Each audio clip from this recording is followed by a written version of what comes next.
সালাউদ্দিন কাদের চৌধুরীর সাথে হাসিনার এত শত্রুতা ছিল না।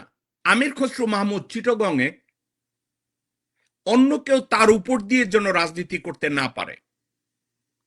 সালাউদ্দিন কাদের চৌধুরীকে বাঁচানো যেত, সালাউদ্দিন কাদের চৌধুরীকে বাঁচানো যেত। হাসিনা কিছুটা হলেও নমনীয় হয়েছিল যে সালাউদ্দিন কাদের চৌধুরীর থাকুক, বাইচা থাকুক, যাবজ্জীবন কারাদণ্ড দেন। আপনি কি জানেন স্রেফ একজন নেতা সালাউদ্দিন কাদের চৌধুরীর ফাঁসির জন্য উঠে পড়ে লেগেছিল, এবং ওই ব্যক্তির নাম আমির খসরু মাহমুদ চৌধুরী।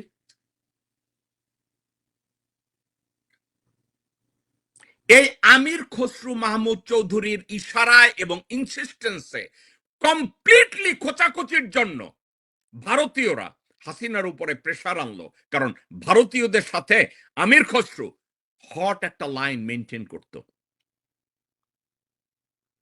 এবং আমির খসরুর সাথে এই হুমায়ুন কবির, যেই হুমায়ুন কবিরের কথা বলছি, ওই হুমায়ুন কবির কন্টিনিউয়াসলি তার সাথে ছিল, আমির খসরু মাহমুদ চৌধুরীর সাথে ছিল। সালাউদ্দিন কাদের চৌধুরীর সাথে হাসিনার এত শত্রুতা ছিল না, কিন্তু আমির খসরু মাহমুদ চৌধুরী চিটগংয়ে ডক্টর শাহাদাত, তারপরে অন্যান্য যে মেয়র ক্যান্ডিডেট ছিল, অন্যান্য কোন লোকজন, তাদেরকে সালাউদ্দিন উঠতে দিবেন, উঠতে দিবে না, আমির খসরু মাহমুদ চৌধুরী উঠতে দিবে না।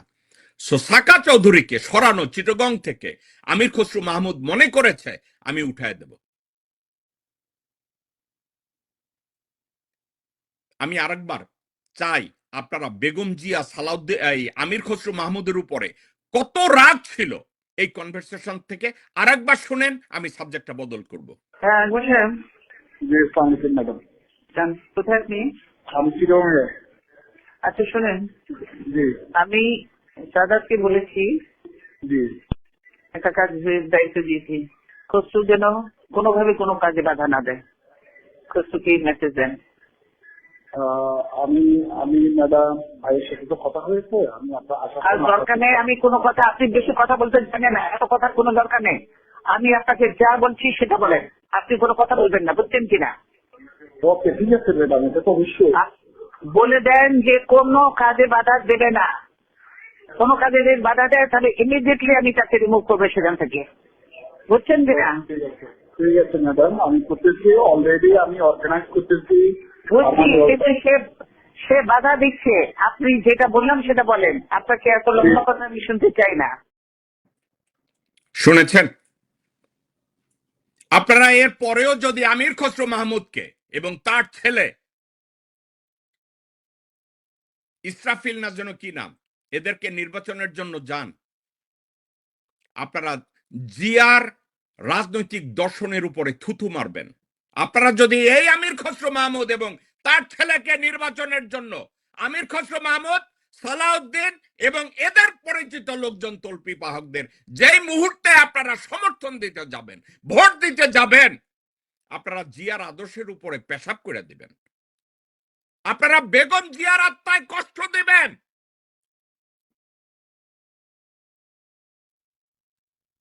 আমি আপনাদেরকে বলবো না যে আপনি জামাতে ভোট দেন,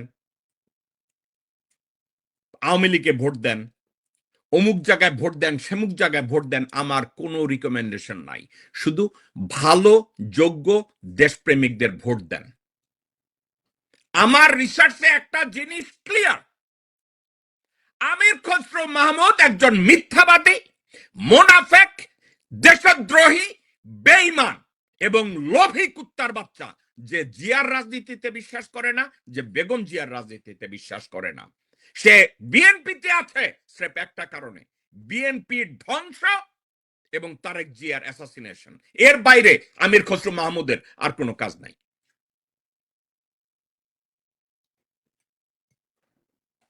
আমি বিএনপির নেতা এবং কর্মী চিটগংয়ের আপনাদের দৃষ্টি আকর্ষণ করে বলছি, আপনারা যারা আমির খসরু মাহমুদ চৌধুরীর পিছনে দাঁড়ান, সালাউদ্দিনের পিছনে দাঁড়ান, ওই মুহূর্তে আপনারা জিয়ার সাথে বেইমানি করছেন, ওই মুহূর্তে বেগম জিয়ার সাথে আপনারা বেইমানি করছেন, ওই মুহূর্তে জাতীয়তাবাদী দলের সাথে আপনারা বেইমানি করছেন, ওই মুহূর্তে বাংলাদেশের সাথে আপনারা বেইমানি করছেন।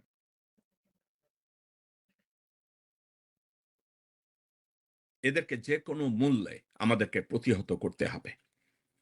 আপনাদেরকে একটা কথা আমি আজকে বলে যাই, বিএনপিকে যদি ভারতের তল্পি বাহকদের কাছ থেকে আপনারা রক্ষা করতে না পারেন, বিএনপির কোনো রাজনীতি থাকবে না। ভারতীয় সম্প্রসারণবাদে যারা বিশ্বাস করে তাদেরকে বিএনপিতে রাখা যাবে না। এটা আপনারা মনে প্রাণে যদি আপনাদের ভিতরে ঢুকিয়ে জাতীয়তাবাদী দল করেন, তাইলে বেগম জিয়ার রাজনীতি আপনারা সবাই করেন। বেগম জিয়ার রাজনীতিকে আপনারা ওয়েলকাম করেন। কারা রইল বোকাপাট, কারা রইল বোকাপাট, ভেঙে ফেল পার রেলপাট, রক্ত জমাট শিকল পুজোর ভাষণ বেটি। ওরে ও তরুণ নিশান, ওরে ও তরুণ নিশান, বাজে তোর গলায় বিশাল ধ্বংস নিশান, প্রাচীর প্রাচীর ভেটি। কারা